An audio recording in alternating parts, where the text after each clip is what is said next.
Amen. All right, shall we all stand, please, and let us turn our Bibles. We'll be reading the book of Matthew, and also from the book of Matthew, and also from the book of Luke. All right. Now, let's go first to the book of Matthew. Well, let's begin from the book of Matthew. The book of Matthew, chapter 19. Mula po sa chapter 19, Luke chapter 19. Luke chapter 19.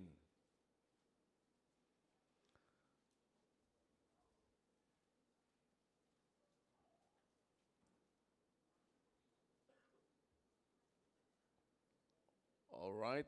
Ang babasahin po natin, ito po yung tinatawag na triumphant entry ng Panginoon sa Jerusalem. That is before He went to Calvary.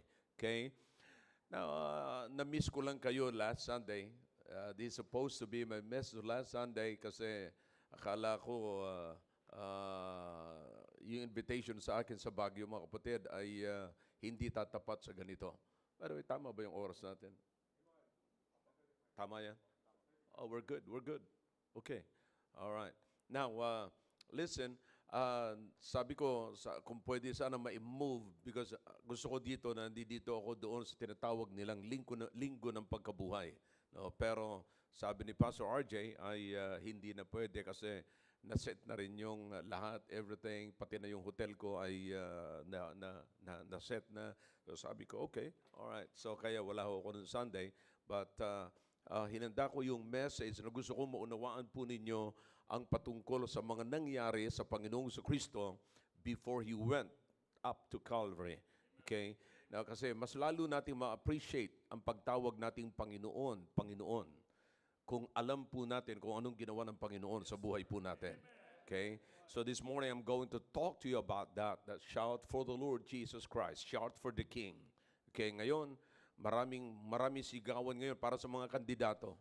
Sumigaw tayo para kay Kristo. Amen? Hindi para sa kandidato. Okay? Alright, in the book of Luke, by the way, yung iba sa inyo, never, paalala lang po ito, baka makalimutan ko lamang. Never na kayo ay halos magpakamatay na ipagtanggol ang mga kandidato.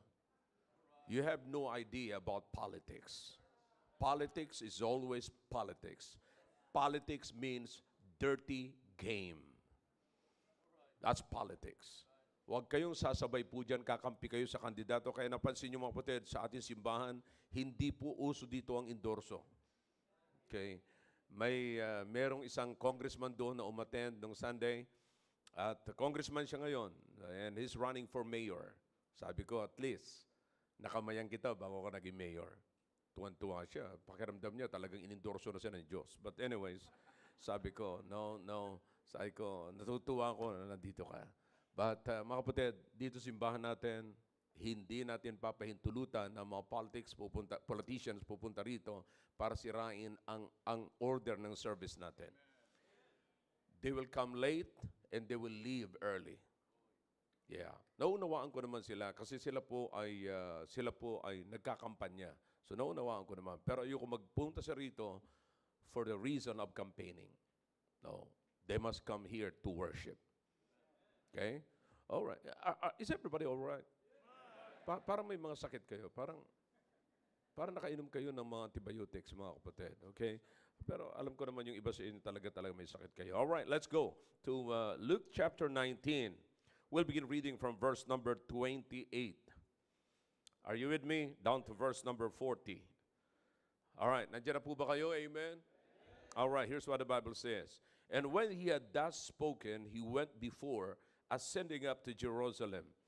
And it came to pass, when he was come nigh to Bethphage, and Bethany, and Mount called the Mount of Olives, he sent two of his disciples, saying, Go ye into the village over against you, in the which at your entering ye shall find a colt tied, whereon yet never man sat. Loose him, and bring him hither. And if any man ask you, Why do you loose him? Thus shall ye say unto him, Because the Lord hath need of him. And they that were sent went their way, and found even as he had said unto them. And as they were loosing the colt, the owners thereof said unto them, Why loose ye the colt? And they said, The Lord hath need of them. And they brought him to Jesus, and they cast their garments upon the colt, and they set Jesus thereon. And as he went, they spread their clothes in the way. And when he was come nigh, even now at the descent of the Mount of Olives, the whole multitude of the disciples began to rejoice and praise God with a loud voice for all the mighty works that they had seen. Notice that. They were shouting because of the mighty works that they had seen, saying, Blessed be the King that cometh in the name of the Lord. Peace in heaven and glory in the highest.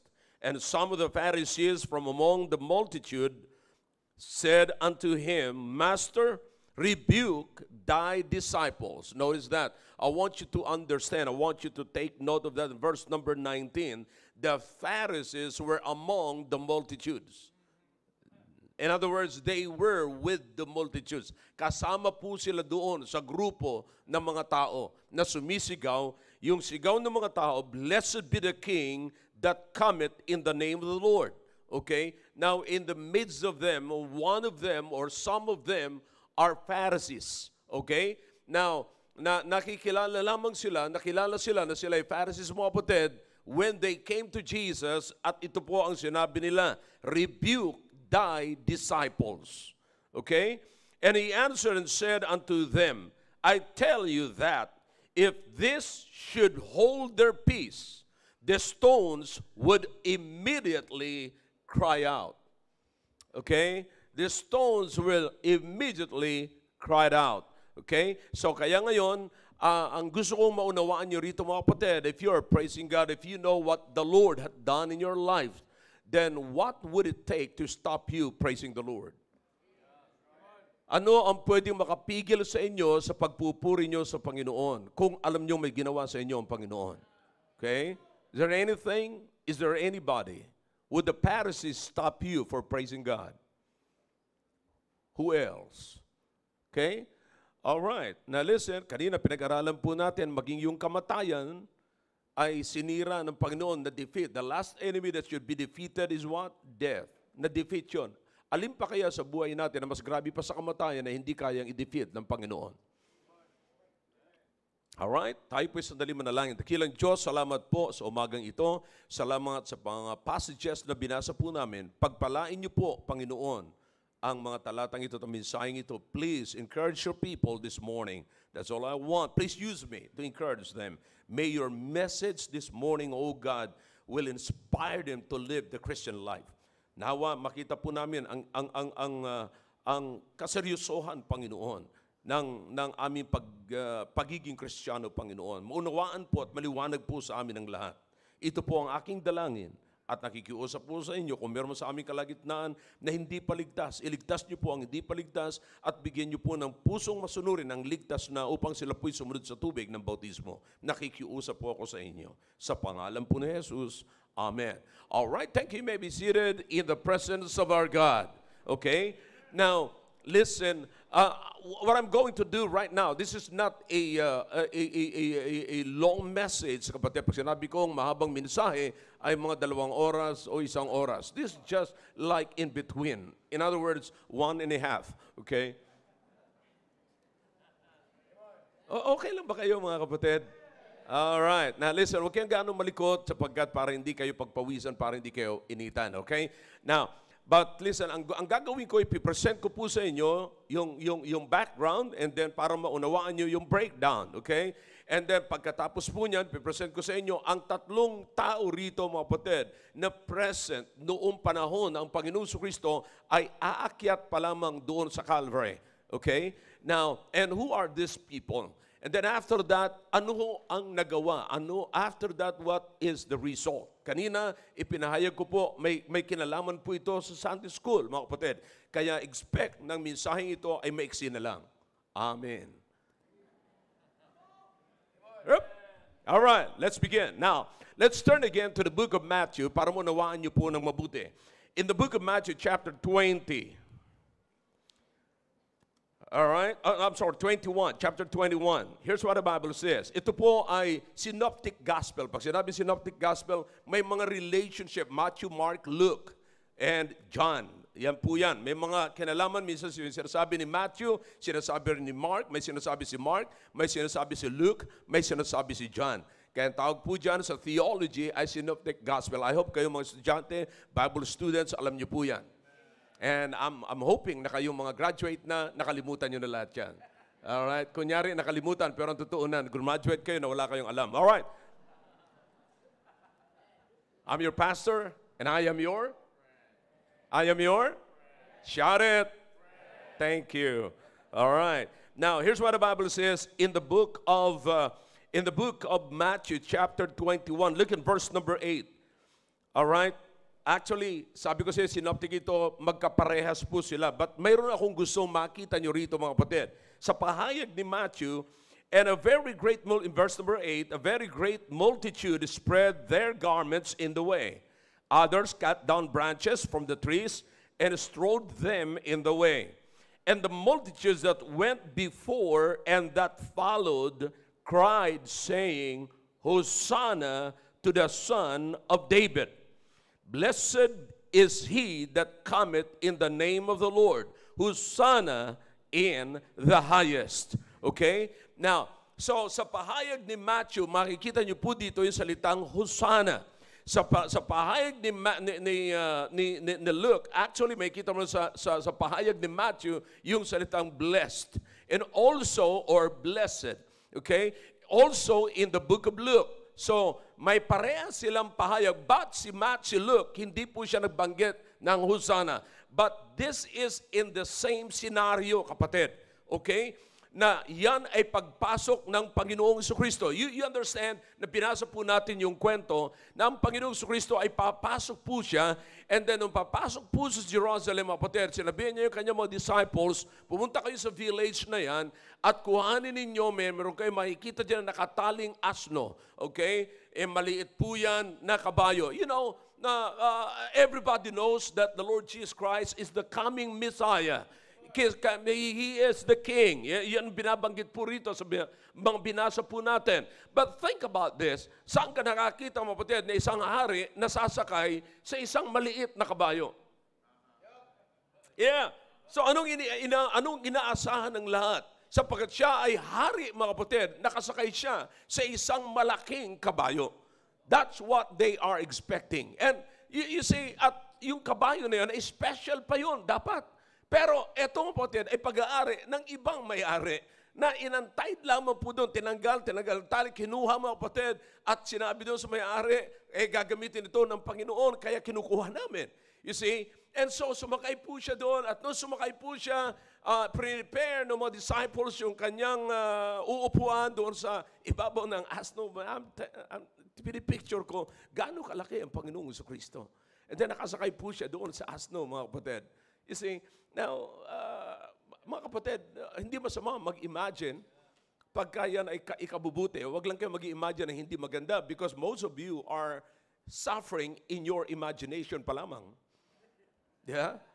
Sa imagination pa lang, grabe ng paghihirap ninyo. But anyways, here's the thing, kapatid, okay? Now, so dumating ang Panginoon, and then here's what happened. Habang nandoon siya, mga kapatid, bumabiyahe na siya, papasok ni Jerusalem, and the people are shouting, Hosanna! Hosanna to the highest.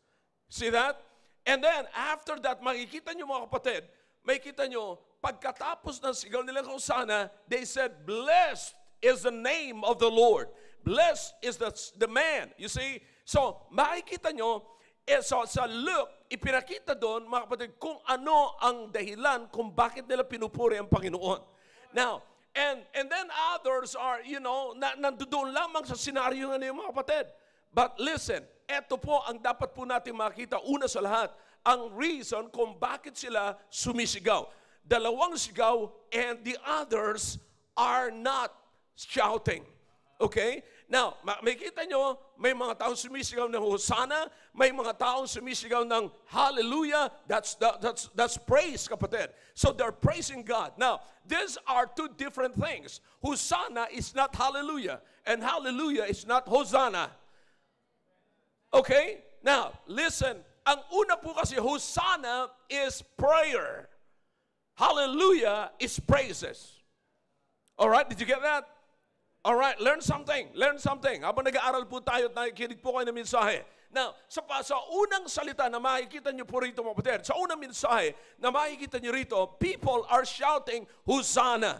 Why is that? Anong ibig sabihin ng Hosanna? It's a prayer which means save us. Save us. You see, save us from where? From the oppression of the Roman government sa mga taong ito. Yan po ang kalagayan. Yan po ang senaryo. Kaya umaasa sila, mga kapatid, na sila ay, ay magkakaroon na ng Messiah, ng tagapagligtas, ng deliverer. Kaya nga sumisigaw po sila, Hosanna! Hosanna! You see, sumisigaw, save us! Save us! Bakit? Alam nila na dumating na ang isang Messiah. And listen now, bago pa man po dumating ang Panginoong Jesucristo, alam po ng mga taong ito, mga kapatid, kung sino ang Panginoong Jesucristo.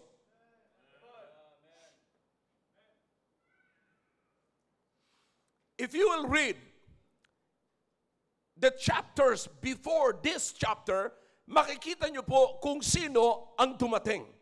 Ito po yung persona na nagbigay ng sight sa blind. Ito po yung persona na nagpalakad ng lumpo. Ito po yung persona na nagbuhay ng patay. Ito po yung persona na nagpagaling ng may sakit.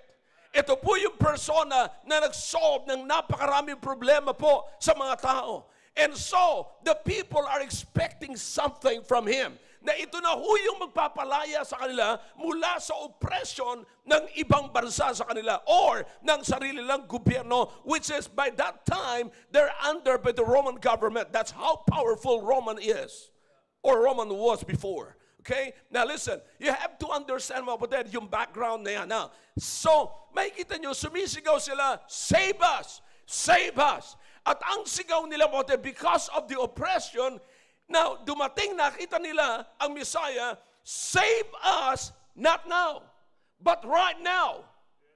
Right now. Kailangan po namin makaalis dito. You see the importance, the urgency ng kanilang sigaw na Hosanna. Hosanna! Hosanna! In other words, save us! Save us! Messiah, the deliverer, come on! Save us right now! You see that? Now, nauunawaan niyo po, that is before, or that was before Jesus went to Calvary. You see, nauunawaan niyo po, si Paul, maliwanag na si Paul, makakasigaw. All right, therefore, my beloved brethren, be steadfast, unmovable. May conclusion na si Paul. Bakit? Naglatag si Paul ng mga ebidensya. Nakita ni Paul, that is right after the resurrection of the Lord Jesus Christ. But this case, kapatid, bago pa ng resurrection, pupunta pa lamang siya sa Calvary. But you see, the people are shouting, save us right now. Sino ang isa sa mga grupo ng mga taong nandoon, mga kapatid? Mga taong sumisigaw na kailangan na nilang makalaya sa pangkasalukuyang karamdaman nila, sa pangkasalukuyang kalagayan po nila. You understand that? Now listen to me now. Kaya ko po sinasabi ito, kapatid, sana maunawaan po natin na hanggang ngayon, kaya natin pinag-uusapan ito, napakarami pa rin mga tao na nasa loob ng simbahan na merong iba't ibang klase. Yung iba sumisigaw ng Hosanna, yung iba ay sumisigaw ng Hallelujah. You see that? Now, ilan sa mga tao na nandito ngayon, kapatid, na ang kailangan nyo ngayon is, save me from where I am right now. Not now, but right now. Ilan sa atin, maybe merong 1, 2, or 3 or more people in this auditorium this morning na alam nyo kagabi, hindi kayo makatulog. Na alam nyo kagabi may iniisip kayo na ngayon pumunta kayo sa simbahan, kapatid. You see, pumunta kayo sa simbahan at nag-iisip kayo at nananalangin kayo na sana makaalis ka na sa sitwasyon na kinaroroonan mo ngayon. Hindi ngayon, pero ngayon na. Ngayon na. And you know what? Don't get discouraged. Hindi kayo nagkakasala dyan. Huwag kayong mahiya na kung kayo man ay sisigaw ng ganyan. Alam niyo kung bakit, mga kapatid? The Lord is happy to hear you. Because you are in the right place. Kapatid, you are in the right. This is the house of God. I said, this is the house of God. This is the house of God that you will hear the message of God that you need. Yung sigaw ng tao ngayon, na Panginoon, sagutin niyo po ang aking pangailangan. Hindi lang po yan ngayon. Noon may sumisigaw na po niyan. May sumisigaw na. At ang sinasabi ko po sa inyo, kapatid, sinagot ng Panginoon niya noong araw. Sinagot siya, nagkaroon, bagamat iba ho ang kanilang kaisipan, mga kapatid, pero sinagot sila ng Panginoon. May katugunan ng Panginoon sa buhay po nila. But let me tell you something this morning. Maybe that is your situation right now.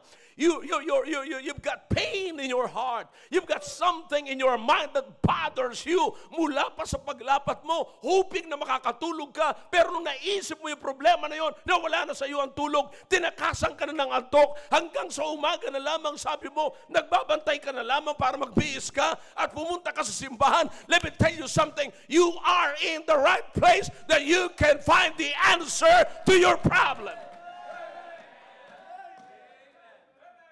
The fact na ginaid ka ng Panginoon kung nasaan ka ngayon, God is giving you the assurance that God will hear your prayer.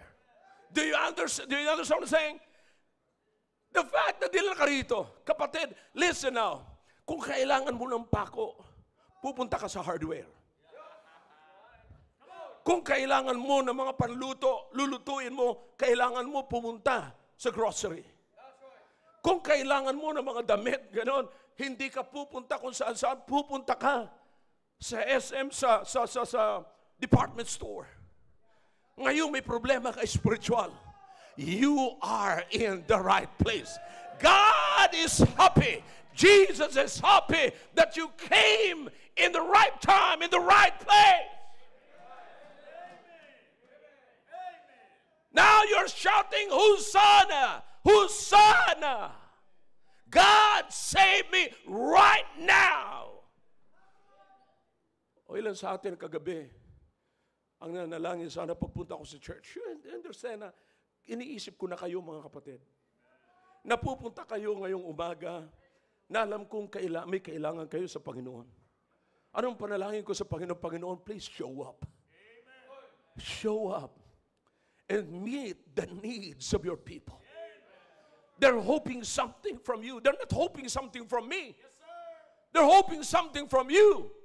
Ladies and gentlemen, we're here not for the preacher. We're here for the creator of the universe, the one who died and buried and rose again for you. And He can meet your need. Yung sigaw mong Hosanna, kapatid, huwag mong ikahiya. Huwag kang matakot. Huwag kang mag-alangan. Call unto me, and I will answer to thee. Knock, and it shall be. Talk to me if you can. Seek, and ye shall what? Hope you understand the Bible. Brethren, He loves it. He loves it. He's waiting for you. Kaya, look at this. Look at what happened to Calvary. Listen, naiisip niyo ba, mga kapatid, napupunta siya sa Calvary, alam niya, please, bear in mind, huwag niyong kakalimutan nung ang Panginoong Kristo ay nanalangin. Kung pwede lang, let this cup pass from me. But you understand na kinakailang harapin niya po yan, mga kapatid, to give solution to your problem. To fight the last enemy. Do you understand na kinakailangan gawin ng Panginoon yan para bigyan ka ng kapayapaan? Kapatid, yung matulog ka sa gabi na walang kapayapaan, matinding kalaban yon. Pero kapatid, ang nais ng Panginoon, mabigyan ka ng kapayapaan. Imagine kung paano at hindi ka mapapasigaw na yung taong ito, ang personang ito, ay willing siya pumunta sa Calvary for you and for me. Not only that, let's take a look to another group of people there. Listen now, here's the thing. Bago po ako lumipat sa hallelujah, para sa mga taong sumisigaw ng Hosanna. I thank God for you. Because these people who were shouting Hosanna, they shift into hallelujah. Because before the shifting to hallelujah, you have to recognize the Hosanna. Because when you pray to God, you are recognizing the power of God, the sovereignty of God, the holiness of God, the power of God. Kinakailangan po sa buhay po natin, may kikilalanin po tayong makapangyarihan, kapatid. Bago sagutin ng Diyos ang iyong problema, bago sagutin ng Diyos ang iyong pangangailangan, you have to recognize Him, that He can and He is able. Now, you understand, kapatid, ng mga taong ito, ay hindi po ito, kapatid, walang nag-utos sa kanilang sumigaw. Okay, alright, alam ko, bayad kayo ha, bayad kayo. Pag pumasok na siya, ganito, sigaw kayo. No, he's not a politician. Wala akong nagbayad doon sa mga multitudes, kapatid, para magsumigaw sila. Walang nagbigay sa kanila tig 500 pesos para sumigaw sila pagpasok ng Panginoong Kristo. No, mula po sa kanilang kaibut-ibuturan at sa kanilang pangailangan, sumigaw sila, Oh Lord! Oh God! There's nothing in this world that can save us. There is nothing in this world that can solve our problem. There's nothing in this world that can supply our needs. There's nothing in this world that can help us get out from trouble. It is only you. It is only you. They recognize it. That's why he shouted, Hosanna. Hosanna. Are you among of those? Na pagka may kakapangailangan, sigurado mo ba, kapatid, na sisigaw ka talaga ng Hosanna? Sisigaw ka talaga ng, Oh Lord, Thou art the only one. Thou art the only one. There is nothing in this world that can finish what I am suffering right now. I cannot finish. I cannot be. Do you understand? Na dumating ka na sa punto ng buhay mo na parang ikaw nang gusto magtapos. Listen. Ayaw ng Diyos na ikaw magtapos ng problema mo. Ang Diyos ang tatapos ng problema mo. Listen to the song, It is Finished, a while ago. Diba? It is finished. And then after that, nakita niyo yung graduation ng kanta, mga kapatid, na pagkatapos ng awitin, anong sabi na? He is the Lord. Jesus is the Lord. Recognize. And then, after recognizing, after shouting the Hosanna, they shift into hallelujah. You can never have an hallelujah life, kapatid. You will never shout hallelujah without shouting Hosanna. Na bago ka magkaroon ng hallelujah, kinakailangan mo muna ng Hosanna. You have to recognize the power of God. You have to recognize the sovereignty of God in your life. Na siya lamang, wala nang ibang Diyos. Naalala ko nung linggo, mga kapatid, it's not in my outline. Naalala ko lamang nung linggo, nag-preach ako doon. Nung Sunday, sabi ko sa kanila, let's take the pattern of David as far as politics is concerned. Si David, kapatid, he was not elected by the people, he was appointed by God. And so what happened now, ang sabi ni David, blessed is the nation whose God is the Lord. Look at the singularity of God. He recognized that God alone is the supreme ruler of the world. Hindi po siya congressman. Hindi po siya senator. Hindi po siya mayor. Hindi po siya barangay captain. He was the king of Israel. Hari siya. Leader siya ng bansa, kapatid. Pero nang sabi niya, kilalanin natin ang iisang Diyos dito. In other words, walang ibang Diyos na lalabas dito maliban sa Diyos na kinikilala ng Israel. Yan ang unang-unang ginawa niya sa kanyang pangunguna, kapatid. Ang solusyon natin sa bansang ito ay dapat mayroon lamang tayong sa problema. Ang solusyon sa problema ng bansang ito, kapatid, ay dapat may kikilalanin lamang tayong iisang Diyos. Ang solusyon sa problema ng ating bansa, kapatid, ay ang pamilya may kikilalanin lamang iisang Diyos. Our problem is we are recognizing many gods in our family. The singularity of God sa pamilya, sa bansa, kapatid. The second thing na ginawa ni David dapat maging pattern, kapatid, is governance starts from the family. Sabi ko, habang nakikinig yung mga kandidato sa kanila, sabi ko, governance do not start when you sit at the office of the mayor, at the office of hindi sa House of Representatives, hindi sa House of Senate, hindi. Nagsisimula ho yan sa family. Because if you cannot govern, nandun sila nakikinig, if you cannot govern your family, you cannot govern the country.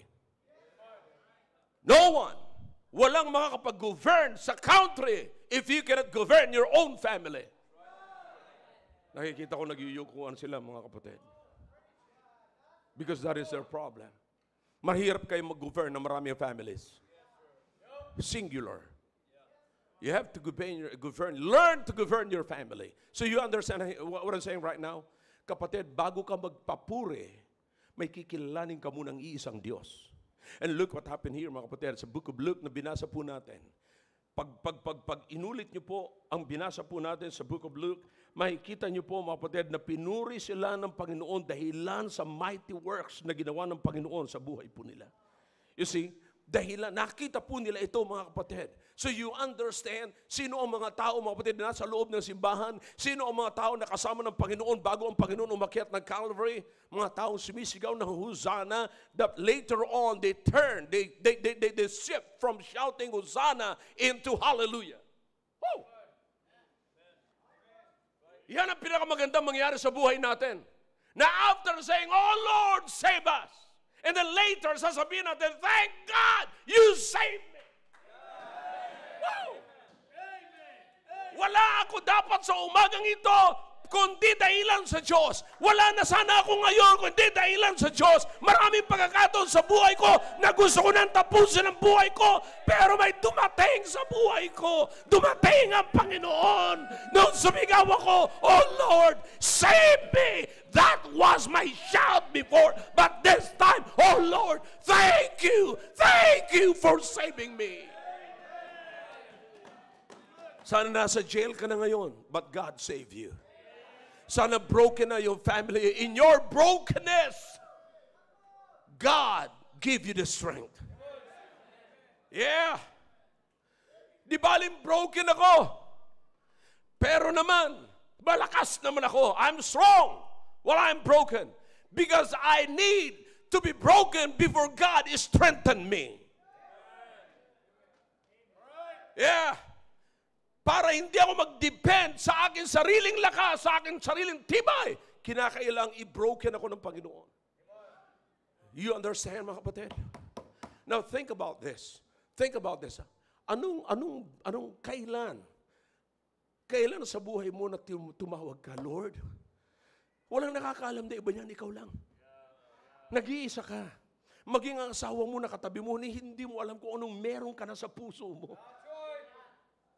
Na halos gusto mo nang galawin yung gatilyo ng baril mo at itutok mo na sa ulo mo. Pero alam mo yan, ikaw lang nakakaalam. Hindi yan alam ng asawa mo. Hindi yan alam ng anak mo. Walang nakakaalam niyan maliban lamang sa'yo. Pero sinabi ka, "Oh God, please, enlighten mo. Let your light so shine sa akin." Pero binigyan ka ng liwanag ng Diyos. Niliwanag lahat ng Diyos ang iyong kaisipan. Ngayon nakaupo ka rito, nakikinig ka rito. Now you are shouting hallelujah from Hosanna. It is because you recognize the presence of God, the power of God, the sovereignty of God in your life. Now you shift into hallelujah from Hosanna. Maaaring hindi mo yan nararanasan ngayon, kapatid. Pero kapatid, nasa NS kong sabihin sa inyo, walang sino man na tao, kapatid na sa loob ng bahay-sambahan na ito, mga kapatid, na wala kayong dapat pasalamatan sa Panginoon. Listen, dapat kayo magpasalamat sa Panginoon. Now listen to me now. Here's the thing here. Here's the thing. Who are among them? The Pharisees. The Pharisees were among them. Di ba? Anong ginawa ng mga Pharisees na ito? Sabi nila sa Panginoon, lumapit sila, nung nakita nila, Hosanna! Nung una. And then later sabi nila, Hallelujah! Praise the Lord! They're praising God for what the Lord has done in their lives. And then the Pharisees don't like it. Alam niyo naman ang mga Pariseo, mga kapatid, nagkukunwaring banal pagka sila naiinggit. Pag may sumisikat na tao, nagkukunwari silang mas holy sa kanila, na hindi mo yun dapat gawin, gawin mo yan sa pamamaraan namin. That's Phariseeism. Now listen to me now. Sabi ng Panginoon sa kanya, oops, you want to stop them? You want me to stop them? You want me to stop them for praising me or praising God? Gusto mo pigilin ko sa... Do you understand na yung kanilang pagsigaw ng Hosana mula sa ilalim? Ngayon nagkaroon sila ng kasagutan mula sa pagsigaw nila ng Hosana. They shift into hallelujah. Ngayon gusto mong patigilin ko sila. Naunawaan mo ba na pagka pinatigil ko sila, then stones immediately will cry out. Now, listen, let me tell you something here. Let's learn something here. Okay? Now, this is theology. Maraming mga preachers, I search, na lagi nilang sinasabi, yung inanimate na bagay ay pwede magsalita. Kapag ka tumigil, magpuri itong mga taong ito, sila rin ay magpupuri. But you know what? As far as my study is concerned, pumunta po ako sa background, pumunta po ako sa context, nakita ko po kung ano ang ibig sabihin ng stone that will cry out. Okay, itong mga taong ito, kinikilala nila ang Diyos, wala silang ibang matatawagan, ang kanilang kalagayan ay wala nang ibang mga kapag-solve sa kalagayan, mga kaahon sa kalagayan nila, maliban sa Panginoon. Now tell me, yung mga taong ganyan na nangailangan, subukan yung pigilin yan. Subukan nyo. Ngayon, tinugon ng Panginoon yung kanilang pangangailangan. Huwag kayo matutulog, maganda to.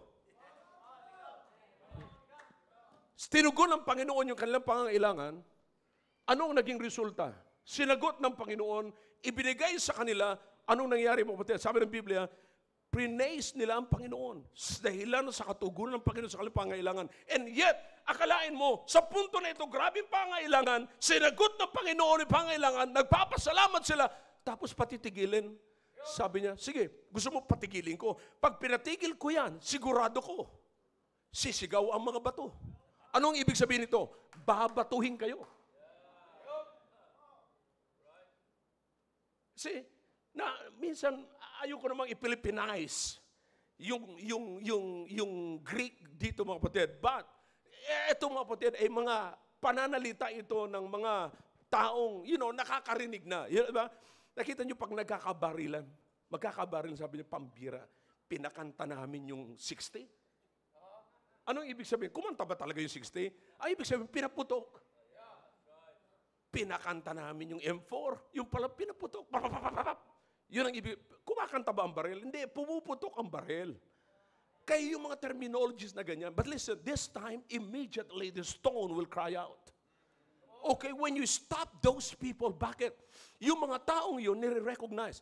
Alam niyo itong mga Pharisees na ito, na dati na itong may takot. Pagka pinag-aralan niyo po yun, chapter 20, mga kapatid, na makikita niyo po dyan, mga kapatid, na ang mga taong ito ay takot. Nung sinasabi ng Panginoon sa kanila, na hindi kayo naniniwala sa power, kasi nung nagpipreach ang Panginoon sa kanila, saan ang galing ang power mo? Saan ang galing yung authority mo? Sabi niya, okay, sasagutin ko kayo ng isang tanong. Yung authority ni John, saan ang galing? Yung baptism ni John, saan ang galing authority? Sabi ng mga Pariseo, pag sinabi natin sa Diyos, ba't hindi natin sinusunod? Pero pag sinabi naman natin sa tao, delikado tayo, libu-libong tao ang nandiyan. Alam natin mga kapatid na noong araw, pagka i-judge yung tao at parurusahan yung tao, batuho ang parusa. Remember Stephen? Marami pong ganyan mga kapatid, binabato. Maging si Paul. You remember that? You see that? So, do you understand? So itong mga taong ito, parang these same people na nagsalita, patigilin mo. O sige, patitigilin ko yan. Anong gusto nyo? Tumigil sila sa pagpupuri sa akin at ang sisigaw dito, yung mga bato? Sige, immediately, pag pinatigil ko yan, bagsak ang bato. Alright, here's the thing, kapatid. Listen. Ano ang pipigil sa iyo sa mga tao, sinong tao ang pipigil sa iyo at anong bagay ang pipigil sa iyo sa pagpupuri niyo sa Panginoon kung alam niyong may ginawa sa iyo ang Panginoon? May terminal disease ka ngayon, nandito ka pa rin. Buhay ka pa rin. And listen, anong katatakutan mo pa, kapatid, kung ginapinan ng Panginoong Jesucristo ang last enemy natin? Ano pang katatakutan natin? Sinasabi ni Paul na ang last enemy natin ay kamatayan, pero ginapinan ni Paul. Ang ginapinan ng Panginoong Jesucristo. What else? Tagutom. Ano ngayon? Ay yung kamatayan nga. Anong katapusan ng tagutom? Kamatayan. Ay yung kamatayan, ginapinan ng Panginoong Jesucristo. Now, listen. Here's the thing, kapatid. You've got to turn or shift your Hosanna to hallelujah. Where are you now? Maybe nandoon ka pa lamang sa Hosanna, just keep going. Keep going. I said, keep going. Keep shouting. Keep begging God. Oh yeah, what happened last night? Keep begging God. What happened this morning? Keep begging God. Keep going. Keep shouting Hosanna. Because one day, your Hosanna will turn to hallelujah. And the last group of people here, kapatid, listen now. By the way, every time you are in the hallelujah side, there's always a Pharisee. Every time you shout hallelujah, be careful. A Pharisee will arise. A Pharisee will stop you to shout it out. The Pharisee, sasabihin ka, tumigil ka dyan. Oh, wala yan. Hindi totoo yan. You know, kung kailan ka nagpupuri sa Panginoon, dyan lalabas yung mga Pariseo. Kung kailan ka may ginagawa sa Panginoon, dyan lalabas ang mga Pariseo. Alam po natin, mga kapatid, na yan ay bunga ng inggit, na yan ay bunga ng hindi sila makasigaw, kasi ang gusto nilang isigaw ay sila. That's the Pharisees. Ang gusto nila ipakita yung ginagawa nila at hindi, tandaan yung sinabi ng Bible dito. In the context, yung mga tao sumisigaw dahilan sa ginawa ng Panginoon sa kanila. Sasawayin kaya ng mga Pariseo ito na kung ang sigaw nila dahilan sa ginawa ng Pariseo? No, the Pharisees won't stop them. Listen, I'm telling you, kapatid, because the Pharisee will just come, I'm praising God. It's not about me. It's not about you, Pharisee. It's about the Lord. It is what God has done for me. Here's the thing, kapatid, that I've learned. If you did not wake me up, you cannot shut me up. One more time. If you didn't wake me up, you cannot shut me up. Pipigilin mo ko sumigaw sa papuri ko sa Panginoon, ni hindi, wala kang kinalaman sa pagising ko kanina. Ang Diyos ang nagumising sa akin, ang Diyos ang nagbakain sa akin, ang Diyos ang nagbigay sa akin, ang Diyos ang nagbigay ng kalakasan sa akin, ang Diyos ang nagbigay ng buhay sa akin. Tapos sasawayin mo ko. Loko. If you didn't wake me up, you cannot shut me up. You better shut up. Listen, I'll keep on going. I'll keep on the hallelujah side. I'm leaving on the hallelujah side. Yeah. And lastly, the group of people, they're not there because they need something from God. By the way, you're here because you are in the right place. This is the right place to beg from God for what you need. Because, you know, sabi ko nga sa inyo, kung kailangan mo ng pako, pumunta ka sa hardware. Kasi bibigyan ka talaga doon ng pako. Sasabihin niya, kailangan mo pa ba ng martilyo? Bibigyan ka pa ng martilyo. Bakit? Sa hardware ka. Yun ang bilihan talaga. Ay, dito kapatid, you'll get what you need. Why? Because Jesus has it all.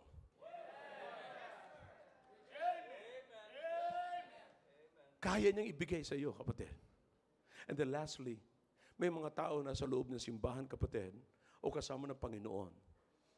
Wala sila sa Hosanna side, wala sila sa Hallelujah side. They are just there because God is still God. They are just there sapagkat they are worshiping the same God that never changes. Kapatid, alam ko, maraming nandito ngayon. Alam ko, maraming nandito ngayon, nakaupo dito ngayon.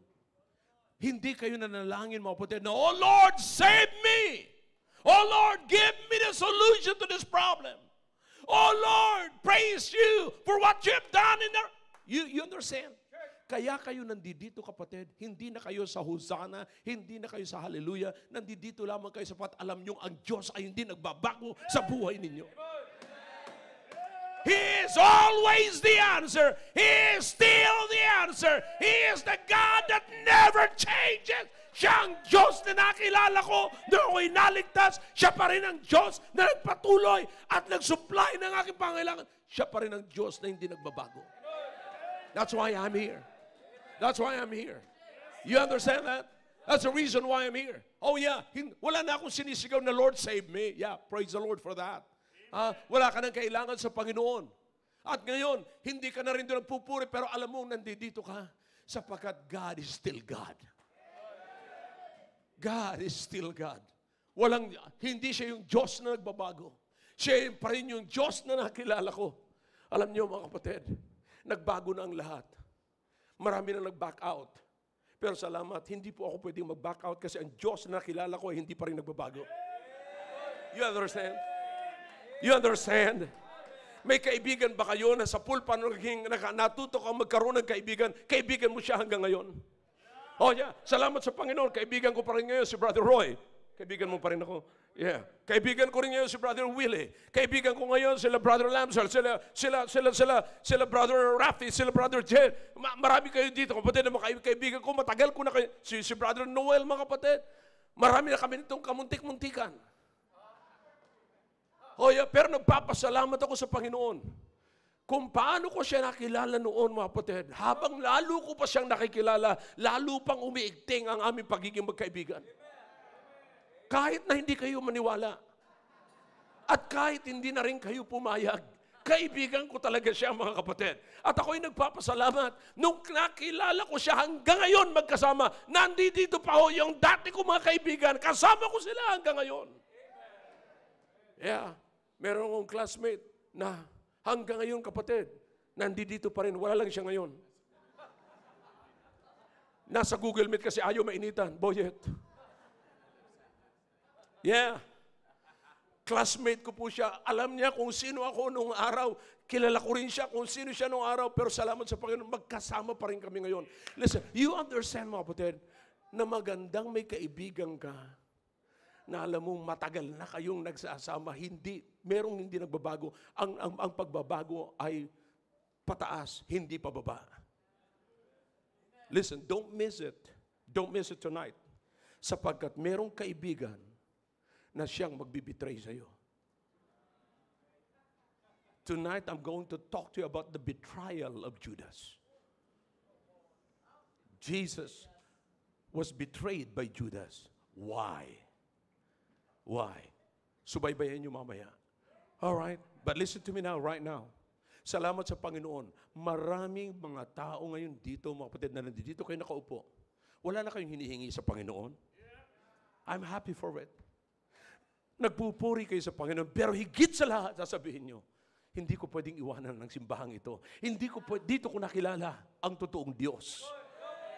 Hindi mo sasabihin dito, hindi ko iwanan ng simbahang ito. Bakit? Dito ko nakilala si Pastor. No, don't do that, please.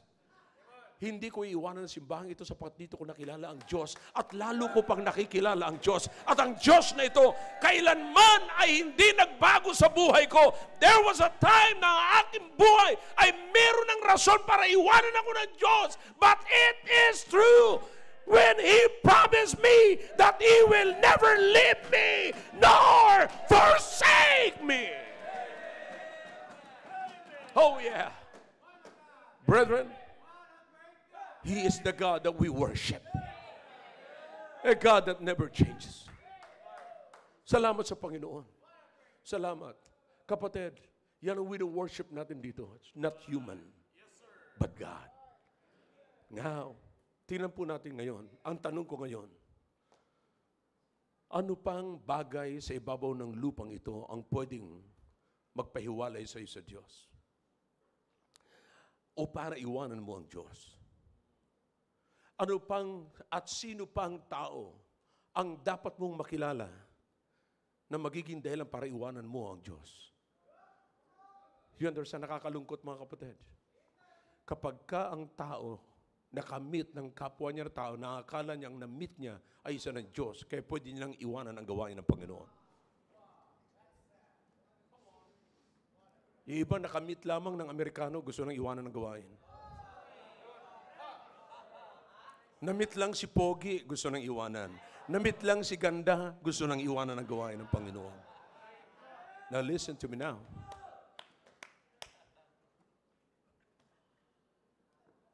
Once you recognize the sovereignty of God, it will turn you to hallelujah. Praises. And then later, kapatid, nakaupo ka na lamang dyan. Boy, I really enjoy this. Bakit? I have a friend that never changes. My true friend, hindi nagbabago. Natotoo ang pangako niya na hindi niya ako iiwanan. Kapatid, huwag kang umasa sa reliyon. Kaibigan po namin mga bisita rito ngayon, huwag kayong umasa sa reliyon. Umasa kayo sa Diyos.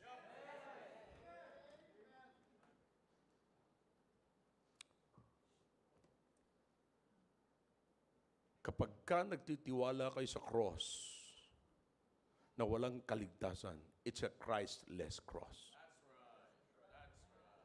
Huwag niyong tanggalin si Kristo sa cross. Sapagkat siya ang tanging pag-asa mo, siya ang tatawagan mo, siya ang iyong hosana. That will bring you to hallelujah.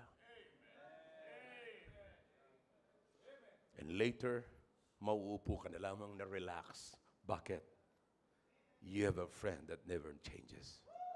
You're serving a God that never changes. You're worshiping a God, a powerful God that never changes. How about it this morning? Let's come to the Lord. Sabi ko sa inyo, kapatid, walang hallelujah kung walang Hosanna.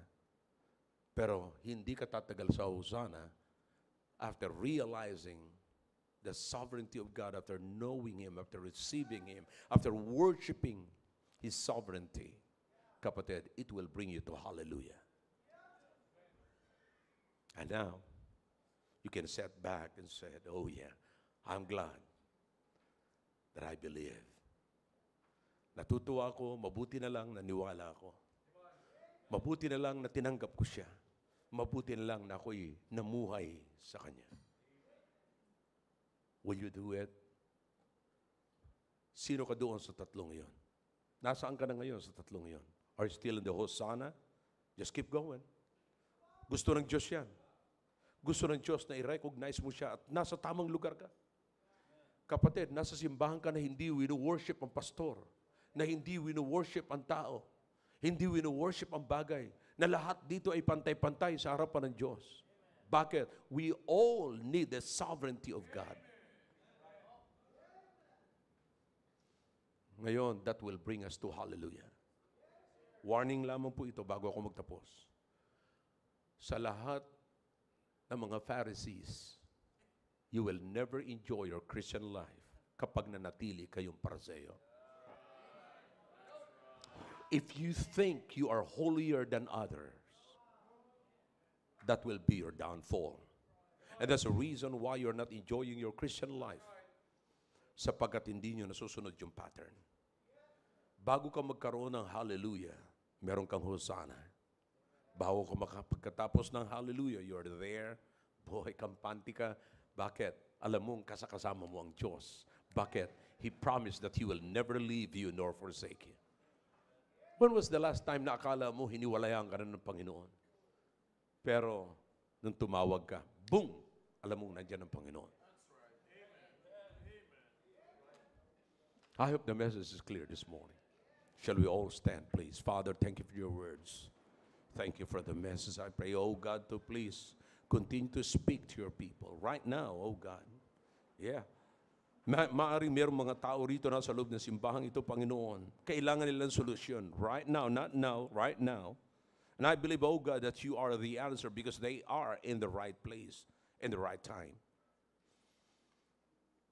Thank you, oh God, for turning our Hosanna to hallelujah. Thank you. Salamat na kami pinanatili mo sa kalagayan na katulad nito na hindi mo kami iiwanan or uusigin pa man. Thank you. Bless your people as they come. Your heads are bowed, your hearts are closed. God is speaking to your heart through that message. Then let's do it. Let's come to the Lord.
Muli po, O Diyos, nagpapasalamat kami sa ginawa niyo po sa aming kalagitnaan. Salamat sa mga anak niyo na tiklop tuhod na lumapit po sa inyong harapan.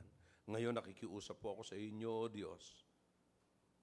Iligtas niyo po ang hindi paligtas at bigyan niyo ng pusong masunuran ligtas na upang sila sumunod sa tubig ng bautismo. Pagkalooban niyo po sila ng tamang magkakausap sa kanila na maliwanag, ipipresent ang gospel, O Diyos.